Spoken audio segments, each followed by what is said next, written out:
Sir sir sir sir sir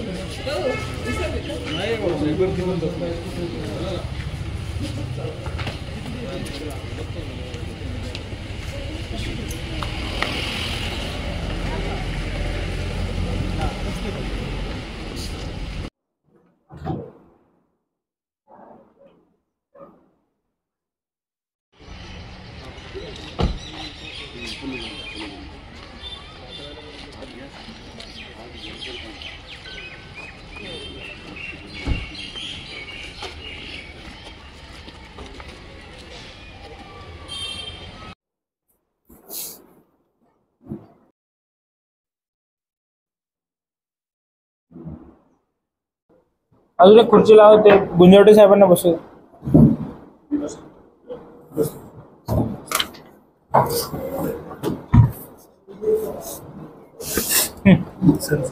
तुम्ही सांगा ना, तुम्ही सांगा, कोणी तुम्हीच सांगा ना, तुम्हाला माहिती आहे स्टार्ट टू फिनिश.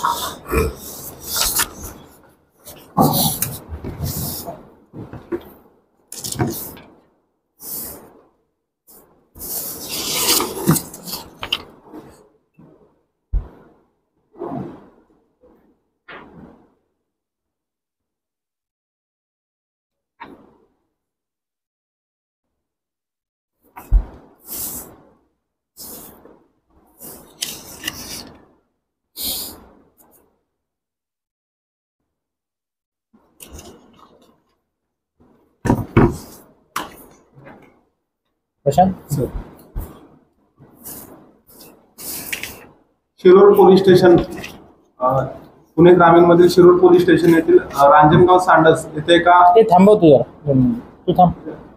नवविवाहित मुलगी आहे, तिचा अज्ञात व्यक्तीकडून खून झाल्याची घटना घडली होती शिरूर पोलीस स्टेशनला दिनांक 3 तारखेला.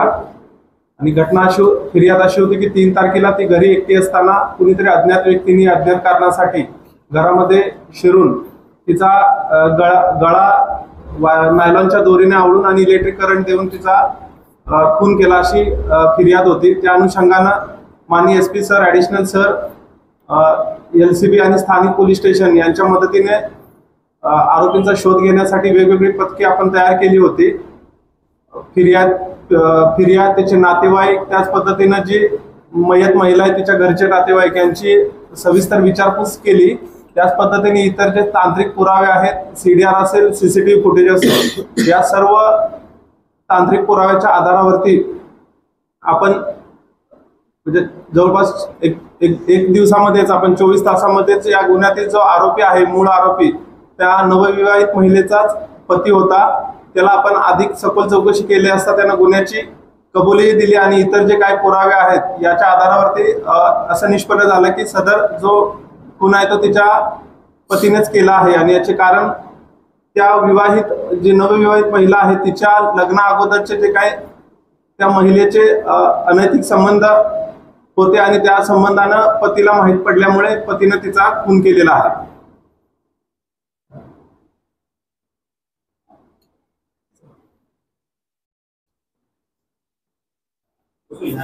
कंप्लेंट दिली होती नवऱ्याने, त्याचा म्हणजे बनाव केला होता का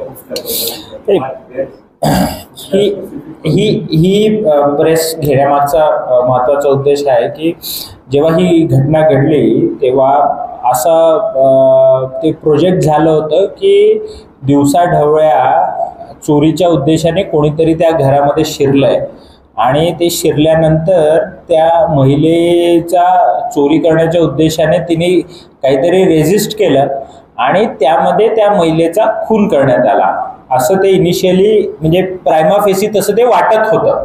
परंतु जेव्हा आम्ही घटनास्थळी गेलो, हे सगळं बघितलं, तेव्हा असं लक्षात आलंय की तसा तो काही प्रकार नाही आहे. कारण तिथे जरी थोड्या बहुत गोष्टी अस्ताव्यस्त जरी असल्या तरी कुठल्याही प्रकारची चोरी किंवा कुठल्याही प्रकारची प्रॉपर्टी लॉस आहे त्या ठिकाणी आम्हाला निदर्शनास आलेलं नाही.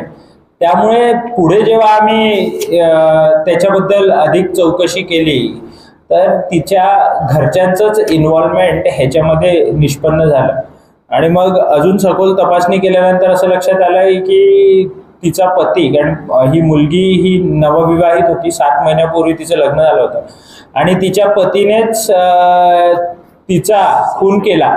आणि ह्यामध्ये आम्ही प्रेस नोटमध्ये पण म्हटलं आहे की तिच्या चारित्र्यावर संशयाच्या कारणामधूनच त्यांच्यामध्ये वाद झाला असावा, त्यापूर्वी पण होत होते, आणि त्याची परिणती त्या महिलेच्या खुनामध्ये झालेली आहे. त्याचं एज्युकेशन काय आहे नवऱ्याचं, आणि त्यांनी पहिल्यांदा जे आपल्याला सांगितलं ते काय, what was his version of incident? ह्यामध्ये आपण पती जो आहे, जो आमचा आरोपी आहे, जो खुनी आहे, तो BSc केमिस्ट्री झालेला आहे, MBA शिकलेला आहे. आणि ह्यामध्ये आम्ही जी पहिले FIR जी घेतली, त्या FIR मध्ये आमचा कंप्लेनंट सुद्धा हाच आहे, स्वप्नील शामराव रणपिसे, वय वर्ष 26. ह्यांनीच ही फिर्याद दिली की माझ्या पत्नीचा कोणीतरी खून केला आणि घरात कोणतरी शिरलाय, अज्ञात व्यक्ती शिरला, म्हणून अज्ञात व्यक्ती विरुद्ध अज्ञात कारणाने खून केला अशी आम्ही ती तक्रार घेतली होती. यामध्ये अजून एक म्हणजे मीडियाच्या माध्यमातून सगळ्यांना अवगत करण्यामागचा उद्देश हा सुद्धा आहे की हा खून केल्यानंतर त्यांनी इलेक्ट्रिक शॉक सुद्धा आपल्या पत्नीला दिला. सुरुवातीला असं प्रोजेक्ट करण्यात आलं होतं की इलेक्ट्रिक शॉक देण्यात आला आणि अत्यंत निर्गुणपणे त्या सदर महिलेचा खून झाला.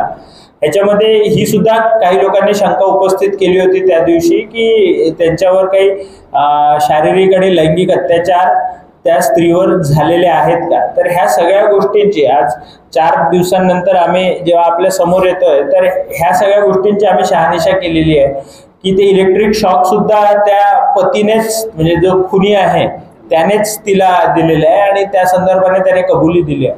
आणि त्या महिलेवर कुठल्याही प्रकारचा लैंगिक अत्याचार वगैरे ही घटना घडत असताना झालेला नाही. ह्याबद्दलचा आमच्याकडे डॉक्टरचा अभिप्राय सुद्धा आहे. ओके. आणि हा काय काम करतो? ब्रिटानिया कलेक्शन सेंटर, ब्रिटानिया कंपनीमध्ये कलेक्शन सेंटर.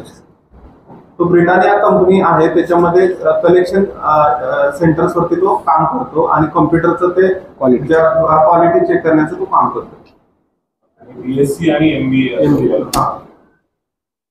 Okay madam.